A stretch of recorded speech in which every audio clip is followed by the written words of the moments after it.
Ikalimang Kabanata. Nang makita ni Jesus ang napakaraming tao, umakyat siya sa bundok.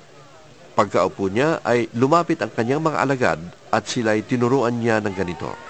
Mapalad ang mga taong walang inaasahan kundi ang Diyos, sapagkat mapapabilang sila sa mga pinag-aharian ng Diyos. Mapalad ang mga nagdadalamhati, sapagkat aaliwin sila ng Diyos. Mapalad ang mga mapagpakumbaba, sapagkat tatamuhin nila ang ipinangako ng Diyos. Mapalad ang mga nagmimithing makatupad sa kalooban ng Diyos, sapagkat ipagkakaloob ng Diyos ang kanilang minimithi.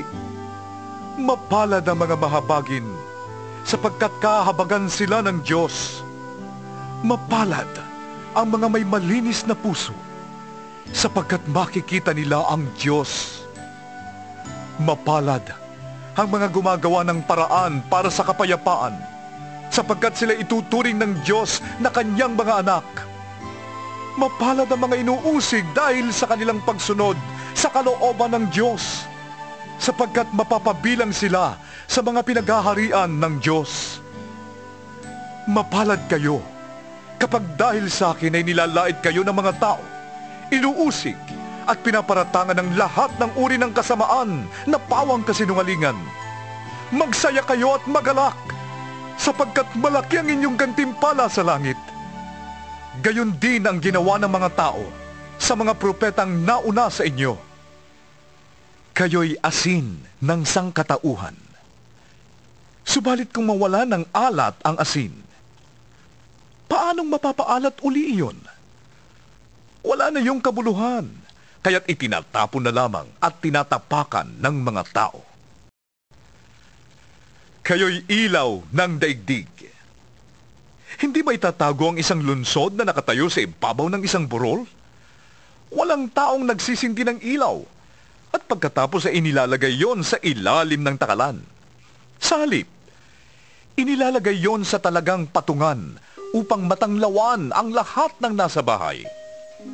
Gayon din naman, dapat ninyong paliwanagin ang inyong ilaw sa harap ng mga tao, upang makita nila ang inyong mabubuting gawa at papurihan ang inyong amang nasa langit.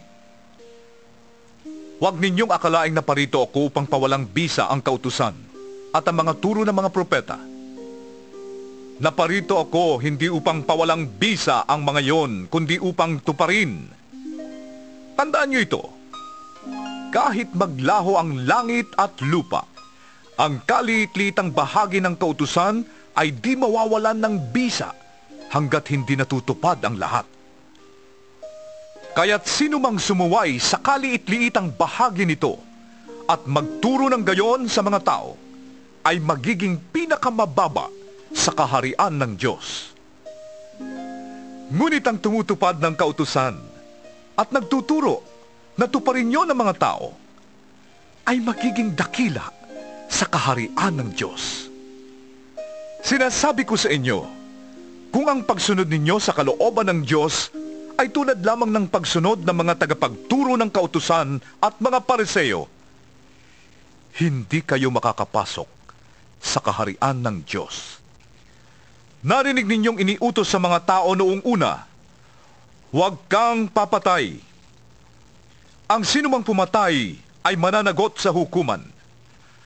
Ngunit sinasabi ko naman sa inyo, ang sinumang napupuot sa kanyang kapatid ay mananagot sa hukuman.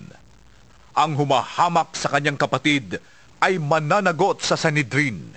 At sinumang magsabi sa kanyang kapatid, ulul ka, ay nanganganib na maparusahan sa apoy ng impyerno. Kaya't kung naghahandog ka sa altar, at maalala mong may sama ng loob sa iyong kapatid mo, iwan mo muna ang iyong handog sa harap ng altar at makipagkasundo ka sa kanya. Pagkatapos, saka ka magbalik at maghandog sa Diyos. Kung may ibig magsakdal sa iyo, makipag-ayos ka agad sa kanya bago makarating sa hukuman ang inyong kaso. Kung hindi dadalhin kanya sa hukom, at ibibigay ka nito sa tanod, at ikukulong ka naman sa bilangguan. Sinasabi ko sa iyo, Hindi ka makakalabas doon hanggat hindi mo nababayaran ang kahuli-hulihang sentimo ng dapat mong bayaran. Narinig ninyo na iniutos noong una, huwag kang mangangalunya.